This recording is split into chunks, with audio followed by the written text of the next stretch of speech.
Okay, hello. We are back today. I am Nicole Harlow and joined by my beautiful co-host Dawn Thompson and the lovely Dr. Shoshana Bennett. Today we are going to dive into baby blues, postpartum, perinatal mood and anxiety disorders, something that's very near and dear to my heart.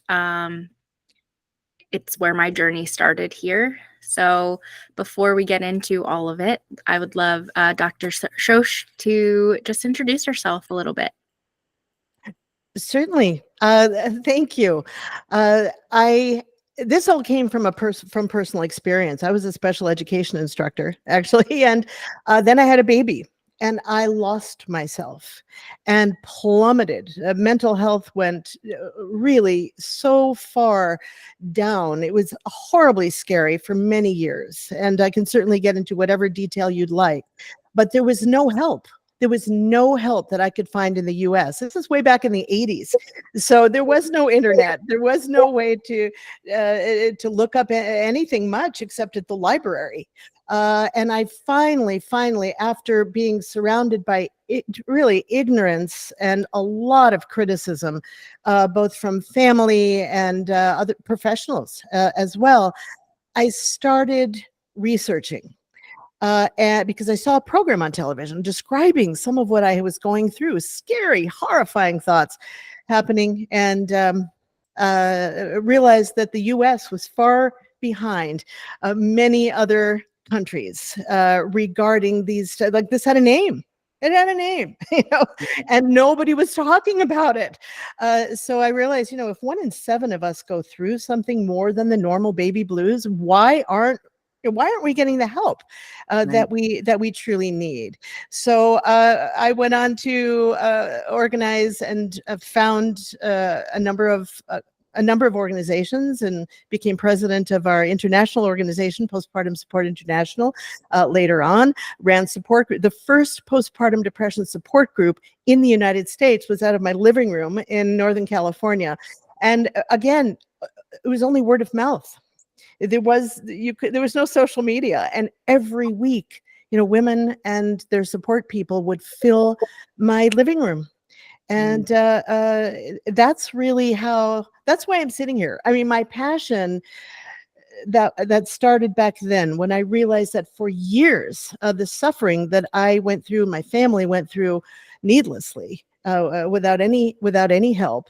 And I will say I'm very, very grateful to still be here. On 2 occasions, I almost took my life because hopelessness sets in when there is no help and you think it's going to be forever, right? Right. So, but that's the passion that started back then in the 80s.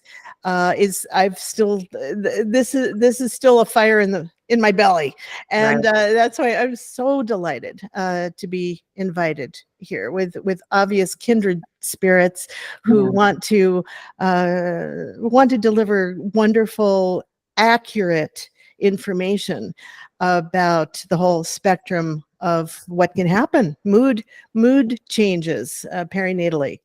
Right. Yeah. Well, I mean, I think that as a doula, right, I've been a doula for, 20 something years.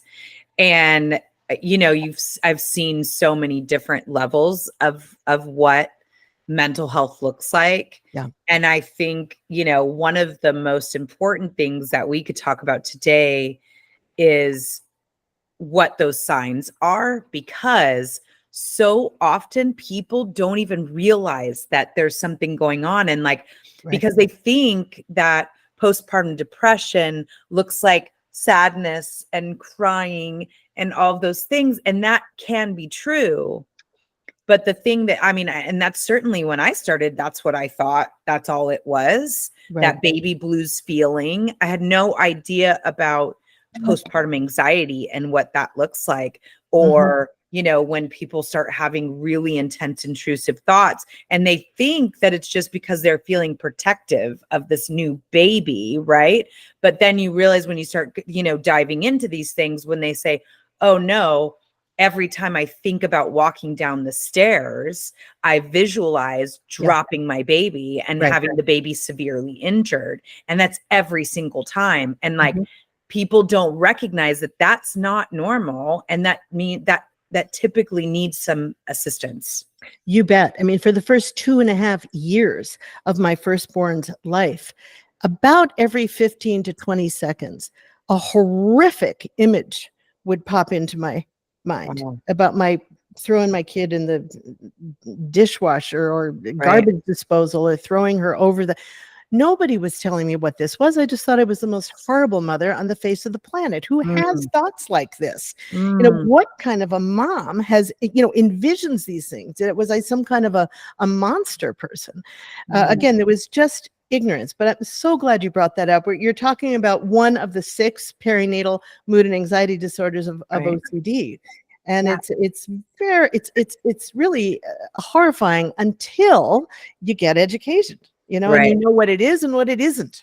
Well, let's kind of back up a little bit. So what do you think are the more normal feelings during pregnancy, and what might need some intervention? Like if we go back, because we're talking about mostly postpartum, but I think we need to back it up a little bit, because this sort of stuff can start in pregnancy too. You bet. And often a woman isn't diagnosed until postpartum, but when you ask the right questions, you realize it happened. It started during pregnancy. That's very, very typical. And often it's just dismissed as part of normal pregnancy, and it shouldn't be. So normal would be, mood is pretty average. I mean, mood is typical for the person, and they're looking forward to the future. And appetite increases, unless we're talking about some, morning sickness or some other medical thing going on.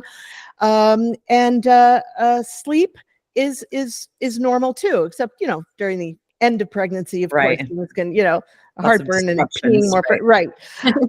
But generally speaking, that's what you look forward to during pregnancy. If her mood is up and down and all over the place, and she's not really recognizing herself, like, what is going on with me? Instability with mood.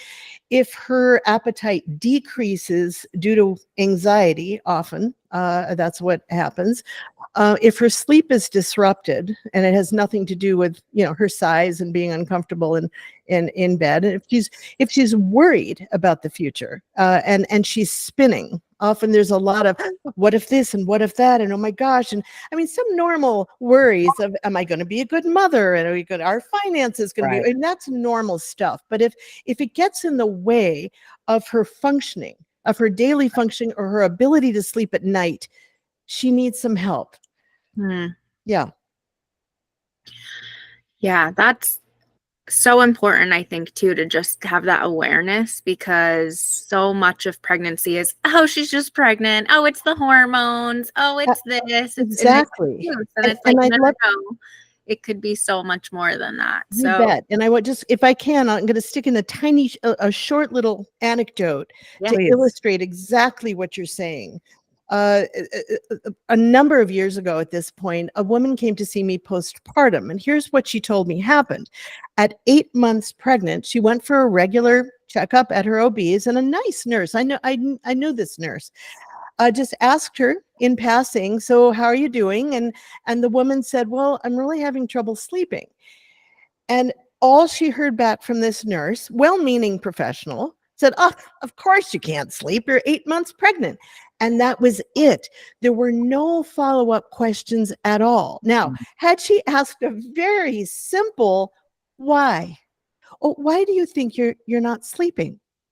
She would have heard, well, physically, yeah, I mean, I'm peeing more frequently, but, that's really not it. I was molested as a little girl, and I'm having a girl, and I can't stop freaking out that my little girl will also be molested. That's what keeps me up at night. You see, she needed help during pregnancy. I saw her months later after she was finally diagnosed with a lot of trauma going on, and a lot of flashbacks that happened even during the delivery. But she could have been launched into motherhood in such a different way, without all of that churning and happening. So again, sometimes it's very simple, just to ask the right questions. What do you think are like some of the most damaging myths, though, that we suffer from in this arena in motherhood? Because I Oh, think that's a big one, is that it there, is. there's so much ideas of just like, you should just be able to handle it, get your stuff together, Yeah. like, Yeah. whatever. I mean, the list goes on and on, but let's talk about Right. that Oh more. my gosh. And I'm so shocked that even in our year, right? I mean, these myths are still alive and well. It's shocking. Yeah, this should be the happiest time in my life, right? It's the toughest. I mean, when you bring a baby home, I mean, yes, we hope you have some joy in there, but this is boot camp. I mean, this is tough stuff. All the adjustments that need to, and and every time you have a baby, you're in the postpartum period again. You're not necessarily ill. We hope you're not, Right. but you're not, just because you've had a child before. You haven't given birth to that one. I mean, you've still, you're a new parent again. So yeah, this should be the happiest time in my life. That assumption. This, if I loved my kid enough, I wouldn't need any breaks. Breastfeeding should always be easy. After all, women have been doing this for thousands of years. So, And if I'm having some challenges, there's some inadequacy on my part. It's all about the baby now. My needs shouldn't matter anymore. Stop being selfish and thinking about. There are I know. Thank you. My sentiments exactly. Yeah. So, but again, there's so many of them. I mean, those are just some. And how many of those lead to and maybe even cause these postpartum issues, or at the very least exasperate them and make them far worse. And I mean, the reason that we called this podcast Speaking of the Village is exactly this. It's like the idea that you go to the hospital, you have a baby, and then they go, okay, good luck. Yep. Bye-bye. Just send you out the door. And now you have gone home and you're in your own little four walls, right, with your equally inexperienced and not biologically wired, by the way, to understand this process or even have any sort of intuition about it. Right. I think guys often get a bad rap because they have had zero preparation in most cases. And at least the woman has some hormones to benefit her, right? To help her, guide her. But the reality is like, it was never meant to be this way. We are pack animals. And yet we just go and we send these poor folks, kids half the time, into their homes by themselves to just figure it out. And it's no wonder that 1 in 7 or 1 in 8 is suffering from postpartum depression and anxiety. And your point is perfect. It's right on, because often the parents contacting me, most often they're the women having given birth. Sometimes they call, they're doing fine, but their spouses aren't. They're right. They're so we can talk about that if you'd like, but fathers, we have some good data on fathers and partners as well. I like to talk. There's one of the things that I say frequently to fathers, because I always say to them, like, especially leading up to the birth, and I said, listen, you might feel a lot of negative feelings these first 6 to 8 weeks. Because there's something that's happening. Your wife will likely be struggling with exhaustion, with pain, with all these things. She's going to be a wreck. And you probably will potentially feel like you don't know what to do or how to fix it. And men typically are fixers. And when they don't have the ability to fix it, it can be really challenging. And then you've got a baby who isn't really giving anything, right? All the baby is doing is taking, right? So now it's really common to feel a lot of animosity even towards your baby in those first few weeks. It is normal. And then I say, but I promise you, you're going to hit that 6 to 8 week mark and that baby's going to start smiling at you. Right. And they're going to start recognizing you, and then they're going to start cooing, and they're going to start giving back. And that's when you'll have a much better experience with your baby. It's really common, but it's like, I just want to set the stage for that possibility and then know that, like, oh, if you're feeling this way, because then a lot of times what happens is those dads do very similar things that you were just talking about the moms doing when they're having intrusive thoughts potentially, is they start to think, oh my gosh, I'm a terrible father. Like, I was not meant to be there. I mean, and then that whole thing can spiral too. Absolutely. And even during the pregnancy, often the dads are feeling very, very much ignored. I mean, Yeah. I work with dads as well, and they will frequently, I mean, I've been doing this, for 40 years at this point, through the years, what I've heard often from them is, I'll ask a question and the OB doesn't even give me, I'm not ragging on OB. I mean, again, sometimes this happens, not with all OBs. Right. You don't even get eye contact. It's like they're not there. They're second class citizens. It's all about the mom. So they're pushed aside as just the support person, not, hey, I'm having a baby too. My body isn't, but I'm becoming a new parent also. And I would like to, so, but to your point regarding the psychoeducation, we call it in the field of just the information of, this might be the happiest time in your life, but don't assume it is. It's the expectations that get us in trouble, right? If it is the happiest time in your life, fine, but you will need help. It's not a weakness. It's not an inadequacy. It's an absolute essential piece. And often it's as we discard the myths of motherhood, of parenthood for that matter, but often it's the moms feeling the completely unnecessary guilt. When we discard those, sometimes the depression and anxiety dissipate. It goes away. Often that is the biggest piece. Again, it's very individual. It's the expectation. You're setting the expectation, and it makes a huge difference. And then when it doesn't happen, she feels she's not measuring up and she's a failure. And that can just, but often it's not medication even that's needed. Not that there's anything wrong with it. If you need it in order to recover, fine. But often it's the education. It's no, let's throw this at dinner. Just because you've always had dinner on the table at 6:00, that is an unrealistic expectation for you to do when you're taking care of an infant. Things like that.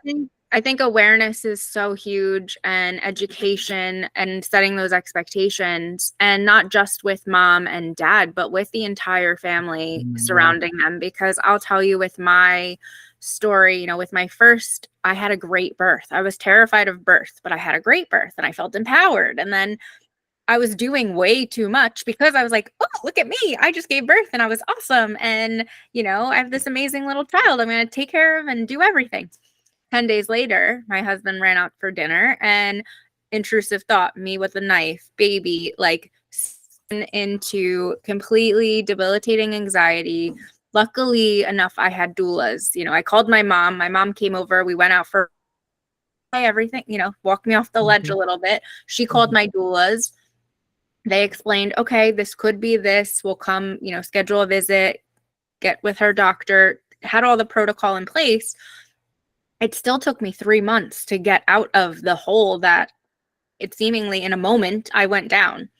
And then when I got pregnant with my second, I knew it. I was like, oh, I know this can happen. So everything in my birth plan was focused on how can postpartum be different? How can it be gentler? How can it be more supported? Me not getting out of bed for a couple days. And then with my preceding third and fourth children, I had home births, and I literally went into bed and did the, 5-5-5, stay in bed, set the boundaries with visitors. With my last, no one was even allowed to hold him for, 2 weeks until I felt ready. All skin was, but this was me having to go through the ringer, unfortunately, with my first and then build on that. And I had, some moments of anxiety with the last 3, but nothing obviously compared to what I experienced with my first. But it was all about the preparation, the awareness, the education, and then being brave enough to, I call myself the difficult child, but I was very stubborn with my providers. I was very stubborn with my parents. My dad was like, what do you mean I can't hold the baby? And I'm like, sorry, it's me first, me, my baby, my family first. You can come and support, and you can come and help, and you can come and bring food or do chores, but you are not coming here just to hold the baby. I think a lot of moms struggle with that. Yes. Oh, bravo.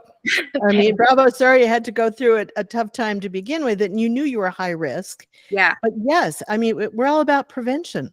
Mhm. You know, Yeah. it's right. And there was so much you can do to plan, to set up a really healthful postpartum plan, right? Yeah.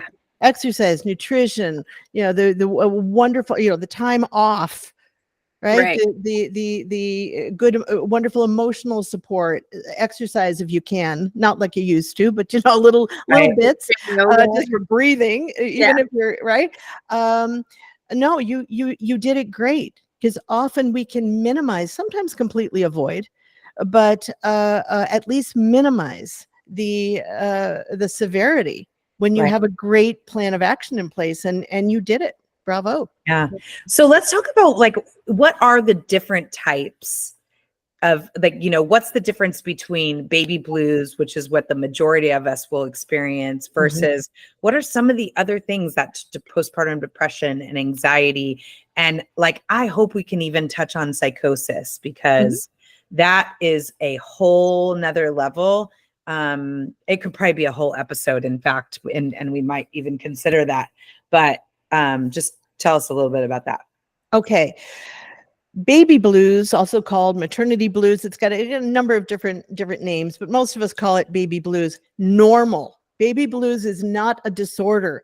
Right. So if anybody tries to say, oh, it's mild postpartum depression, no, it is not.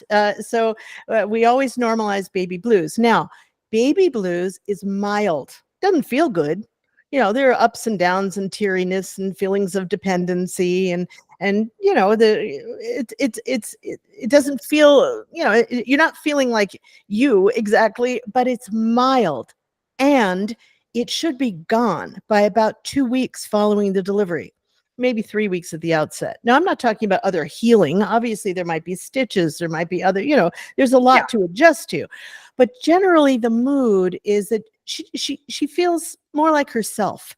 Yeah. Okay, so the two ways you tell the difference is by the severity of the symptoms and the duration of the symptoms. So if the mild baby blues stuff continues past the 2-week mark, we call it possibly a mild postpartum depression, but it is in the postpartum depression category, and she may need some intervention. You cannot count on PPD, postpartum depression, going away on its own. Sometimes it does, but why? I mean, again, often just with a psychoeducation, speaking with a perinatal psychotherapist, often that's all she needs, and she's off and running. And also the severity of the symptoms. Again, mild, baby blues, mild. If, as in my case, once that placenta was delivered, you're hit. Right? That can happen immediately or anytime during the typically first 3 months. It might be the blues becoming more severe. It might happen immediately. But again, don't just think, it's within the first couple of weeks, it's automatically the baby blues. No. And often, again, well-meaning professionals are dismissing real illness that needs to be diagnosed and treated. They're dismissing it as baby blues simply because it overlaps the first couple of weeks. Yeah. That's a big mistake. Yeah. Well, I know that there's a lot of people, though, that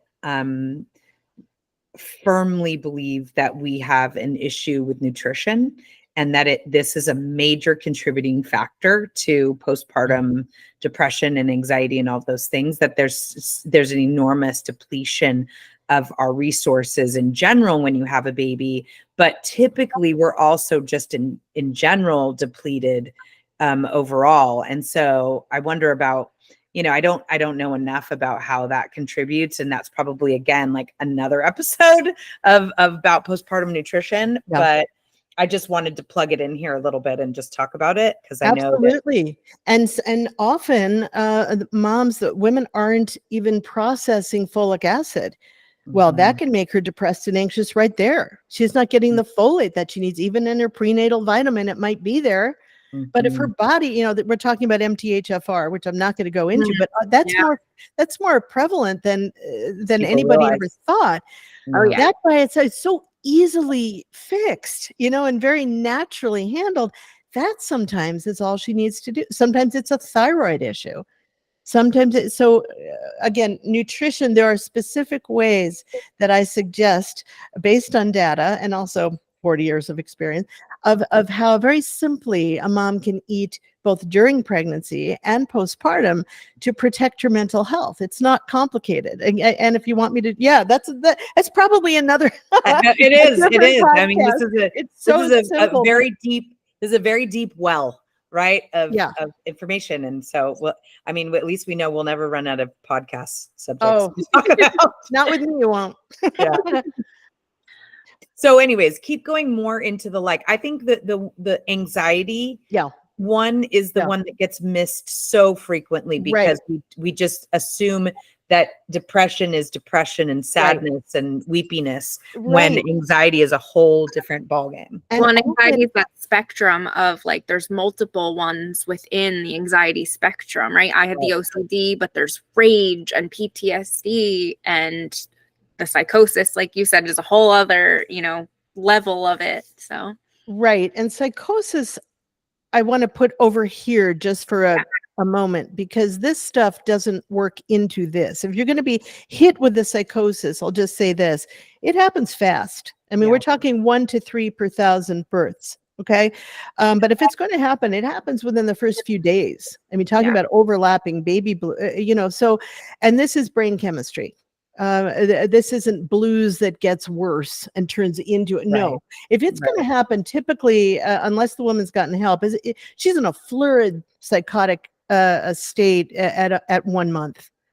Let's see. So I'm going to put it over here. Unless you ask me specific questions about psychosis, it might be confusing at this moment to bring it in. But often, when a really sad situation on the news is reported, right? Mom hurts or even kills baby, and they say severe postpartum depression.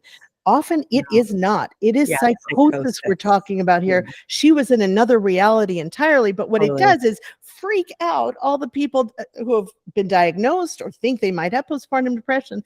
They go in the closet. It's like, I'm not going to come out and say I'm like her. No, I don't want to kill my baby. So it's very confusing to the public when there isn't really good. And we in the field try to, with these awful situations, we do at least try at those times when publishers will call it, journalists will call me and say, can you shed any light? I'll take the opportunity to try to educate the public for sure, as much as possible. And that's why I want to dip into it a little bit when we get a minute. Let's finish this thought first. But I do want to do it because I am somebody who didn't understand psychosis and what that was. And I always thought the most horrible things about those people who hurt their babies. And now I know differently, and I'll share that. But let's back up to this anxiety and, that. No, and by the way, if you did want to do a separate podcast, I work as an expert witness, and I won't touch those cases if it's not a clear-cut case of PPP, a postpartum psychosis. If there's been any abuse towards her children in the past, I don't touch it with a 10-foot pole, and I also suggest that to the lawyers. So that's a whole other thing. This is something. It's always considered an emergency when it happens. There is wonderful treatment. And I will say, with any of the perinatal mood and anxiety disorders, all 6 of them, including psychosis, these are considered to be temporary. When given proper treatment, they go away. So we always go for 100% recovery. Okay. And even on my website, I've got this whole thing, women want to, can I tell my story? Because I'm all well. And yes, because rarely you see that online. You hear I've been suffering for years, which is terrible. But clearly, my best guess is that they haven't gotten proper help. They might have gotten help with professionals that were really doing their utmost, but they weren't given the help that they actually needed, most likely. So we're going for 100% wellness. So to your point, often women will contact me not due to depression, but more due to anxiety. So, well, I'm not. They're assuming that it's not postpartum depression because But it's what not does that look like? they think depression looks like. They Right. think, and often, yeah, and I'm talking to your audience here, if you have any preconceived idea of what postpartum depression looks like, throw it out. You know, if Right. you're getting a picture of mommy in the bathrobe, unable to function and just teary and not getting out of bed. Look, can it look that way? Yeah, Right. it can. But she might be fully dressed with makeup on, right? Laughing at somebody's joke. She's making herself laugh most, but you cannot tell by looking. That's why the questions, the right questions to a new mommy, it's so incredibly important. So she might be fully functional, right? Just going about her day and taking care of everything. So again, you can't count on telling by looking. But can we dive into a little bit of what postpartum anxiety looks like? I think most Sure. people know what postpartum depression looks like, but Okay. what does anxiety look like? Because I think that's the one that gets missed the most. Yeah. Often, again, if she's worried, or I call it spinning in her mind, if she's what ifing, what if this happens? What if that happens? If she's hyper vigilant, in other words, if she's hovering over the baby, not able to even sometimes pass it along to her husband, or it can't let anybody else watch the child, or if there are phobias, germ phobias, if she's feeling like she has to boil everything 3 times, or if she's feeling she has to line up the diapers in the bag just a certain way, it can take on many, many different forms. But Right. bottom line is, if her worry is getting in the way of her ability to function well during the day, if it keeps interfering with her enjoying her life, she needs help. That is anxiety. Right. Is that what you were asking?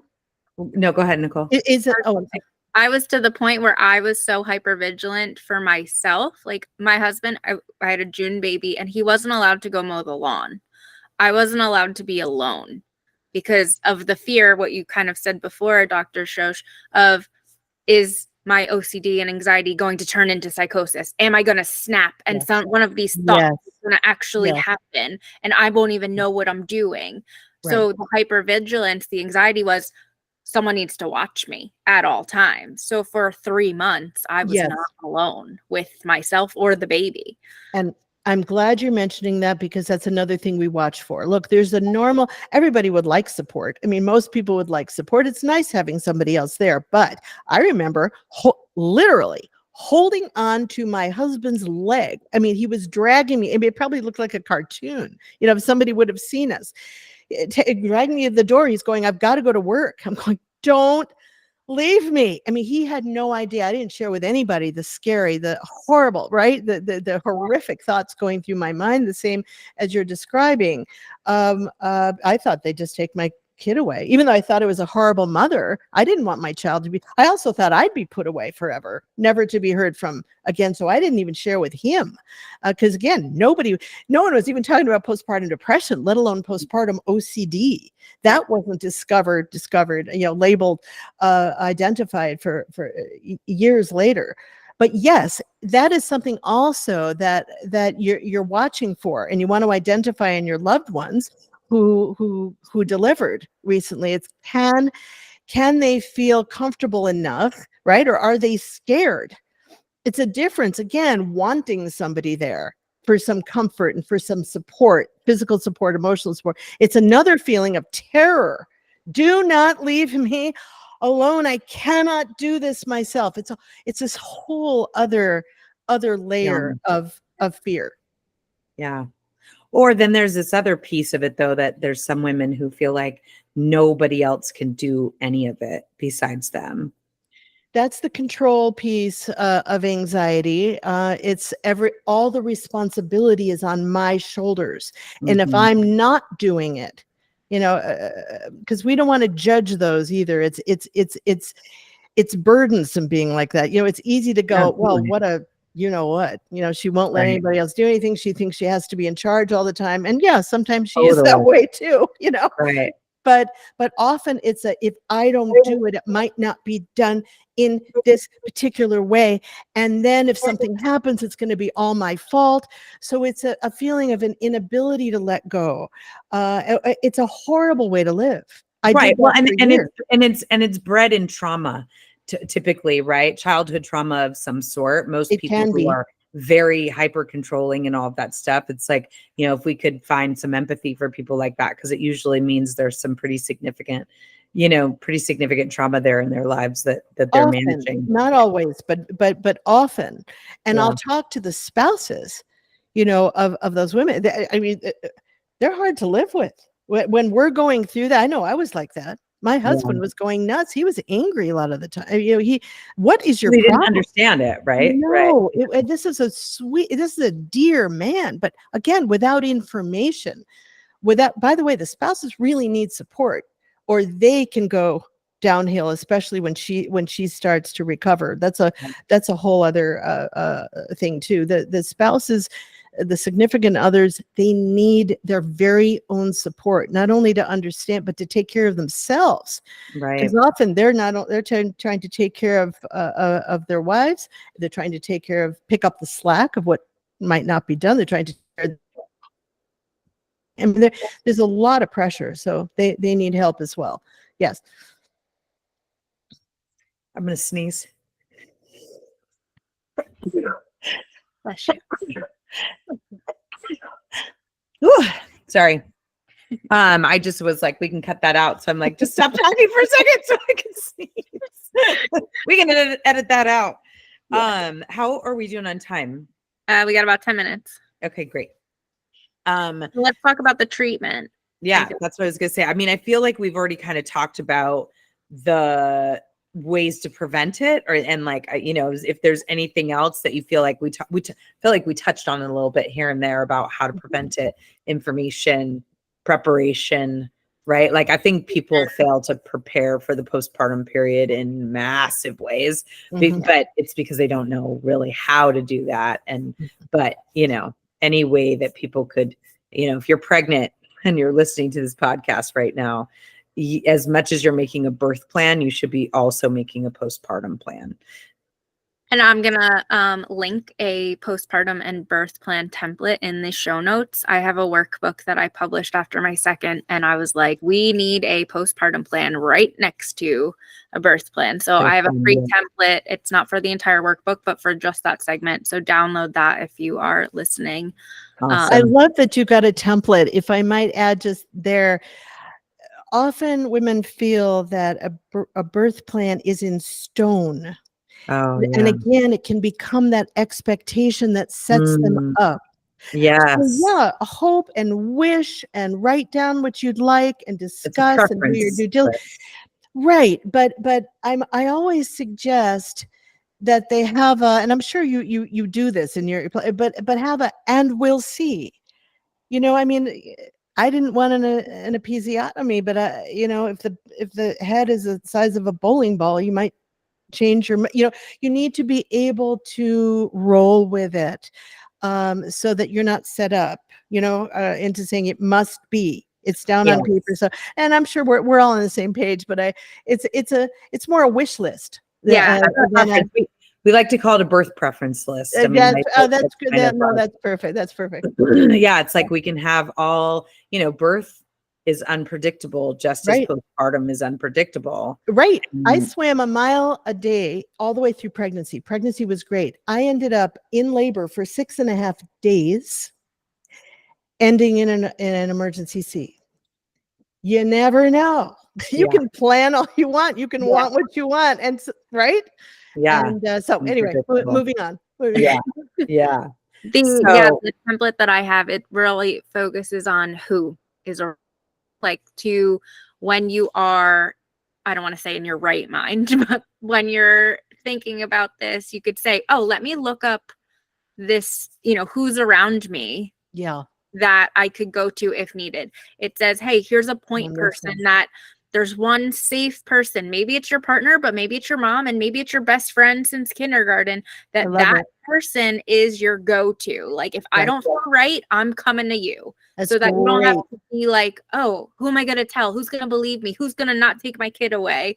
So it's really just, hey, I'm in this zone right now. Let me put it on paper, so then someone else can. That's beautiful, because often when you're in that zone, you're not thinking right. Yeah, Right. Yeah. yeah. So this is, I love that. I'm going to go to your link too.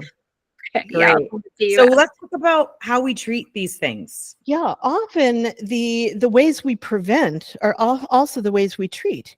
Again, treatment begins with education and teaching them what is going on, and no, it's not your fault, and you didn't ask for this, and it's not an inadequacy. And we go through the myths, and we discard all of that. Then we go through a plan for moving of one's body, if they're able to exercise, again, in a reasonable way. If the doctor has not given them a green light, there's still ways you can breathe that oxygenates your brain. It can help mental health. There are, as I mentioned earlier, specific ways, combinations of foods, not difficult at all, that can really support mental health during this time. There are certainly there are those people who you need to be able to lean on emotionally. Getting regular respite times. I mean regular. I don't care if it's every Monday, Wednesday, Friday from 2 to 4. It doesn't matter. Right. But time you can count on, not when you think you're going to lose it and you grab some time and you run to the store. No, but time that you can count on, really getting a breather just for you, when you're not responsible for any task or child. Right. Yeah. So those are just some of the basics. Certainly there are antidepressants or other things you can learn. There are many alternatives that we now look for. It's quite individual. It's really whatever she needs in order to have her be 100% grounded, well, happy. And it is quite an individual thing. It depends what's going on with the factors in her life. So for everybody who's contacted me, and I gave up about 6 years ago, I stopped at 20,000 women who I've worked with. Not all individuals, some of them are in groups, but there are the basic things we look at for treatment, right? That I mentioned. Then there are those individual factors, who she has in her life, and did she just move, to another state, or whatever other stressors are pressing on her. But there are not only the pharmaceuticals, but there are many now really, really good alternative treatments that also might work for her if she needs them.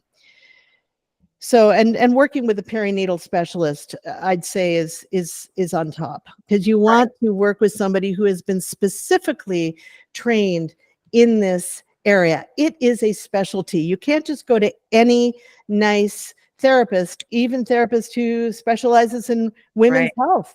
They might not understand the particular area of perinatal, during birth and then the postpartum period. So, yeah. So, Dr. Shosh, you didn't you write a book? You wrote a book. A few of them, actually. Okay. What are your? I thought so. Sorry, brain. But what can you talk about that? Like, maybe just mention what's your bestseller of the ones that you've written that you think would be great for our audience to check out? Beyond the Blues is our is a bestseller. It's bought by clinics actually around the world. It's been translated into Japanese and Mandarin and Spanish, a number of different languages. I've read that book twice. I just clearly just didn't. Yes, and a new edition. I don't even have the new. It's so new. It's going to be on shelves everywhere. October 1st. That's awesome. That's our 6th edition. Yeah, so that's bought in bulk by clinics, hospitals, just handed out, because smart clinicians know that if parents, new parents have, here's what you do. Step 1, step 2, step, Right. to guard your health, prevention, not only Yeah. treatment. It's going to save them a lot of time in their offices. So that's good. Postpartum depression for dummies is also very well enjoyed around the world, and Children of the Depressed, and a few others I wrote as well. Anybody can see them on my website. But I'd say the very best seller is Beyond the Blues, a guide to understanding and treating prenatal and postpartum depression and anxiety. Dr. Peck Indman and I co-wrote that book. She has a background as a physician's assistant and was absolutely horrified when she realized that not anywhere in her medical training was there even a mention of these disorders. And I, of course, came as an advocate and as a survivor. And together we created, actually, it was the first book way back in the very early 2000s, right? That because publishers wanted us to create a thicker, heavier book, and I'm thinking, it's got to be able, thrown into a diaper bag. We want something that's so simple and easy to read, because you're already overwhelmed, right? So that's probably the biggest and most popular. What if somebody's in crisis right now, though? What do we do? Absolutely, you want to get hold of a specialist, as we were talking about before, a perinatal psychotherapist who specializes. I mean, if you're really talking in danger of harming oneself, get yourself safe. I mean, get to a hospital. But if you're talking about, I know something's wrong with me, I don't know what the heck is happening, yes, you can get in touch with me. You can go to postpartum.net, PSI's website, and find a specialist in your area. There are coordinators all over the world, not only in every state of the United States, but in many, many countries. Don't suffer in silence. What you don't want to do is just hope it goes away on its own. Right. Because meanwhile, the destruction, or the potential harm it can do to one's family, not only to her, but to the relationships within the family unit. You don't want to do that. I mean, this is a public health issue. It's not just a woman's issue, so to speak. So it affects everybody. So the most loving, responsible thing that any mom can do if she's suffering is to get help for herself, because this is for her family. She's doing it for her family. And so my word of wisdom here is, don't just suffer and hope it goes away. Don't suffer in silence. Now there's great help. There wasn't back in the 80s, but there is now. I work virtually. I mean, many of my colleagues work virtually. So, no matter where you are, as long as you have a phone or a computer or whatever, there's help for you. Get it. For sure. And nothing to be ashamed about. Nothing. No more so than gestational diabetes. Right. This happens. This can happen to the best of moms, to the smartest, the kindest, the most loving. It doesn't discriminate. That's right. Yeah. Well, speaking of the village, Dr. Shosh, besides obviously a perinatal mental health specialist, who in the village, what other role do you feel is super necessary? This is going to be hard to choose. If I had to pick one professional group, I would choose doulas. Doulas cut the rate of postpartum depression and anxiety in half, and they are lifelines. When a doula is doing her job well, they are saving lives as well. And many of the referrals I get are from the postpartum doulas. They are phenomenal. I'd also like to say family members who are the right family member, or the people close, not even family members necessarily, but sometimes, and you mentioned this earlier, Nicole, you want to choose when you're going through a rough time, or even not when even to prevent the rough time, right? Everybody needs support when they become a parent. Pick those people you can really be real with, you can be genuine with, you can empty your heart out to. And often they're not the people who you think they should be, right? Maybe it's not your mom or your sister or your, right? Maybe it's a wonderful person you met in church or a neighbor down the street and you love the way they parent and you feel comfortable around them. So Right. I just want to throw that in too, if you'll allow Yeah. me. Love it. No, it's fantastic. Well, Dr. Shosh, thank you so much. I think that we could probably go on and on. I really do think we should do a whole psychosis episode, just because there's that is a deep hole, and I just want people to understand better what's happening and what people are going through in those situations. So we'll definitely have to have you back on for that. But whenever you want me, I'm yours. And thank you so much for this invitation.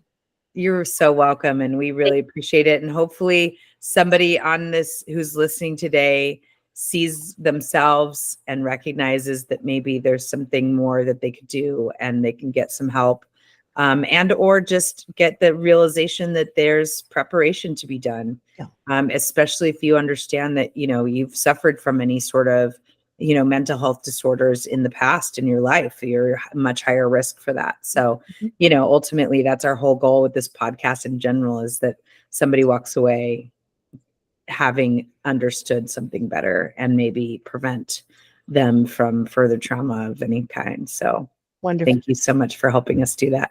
Thank My you. pleasure.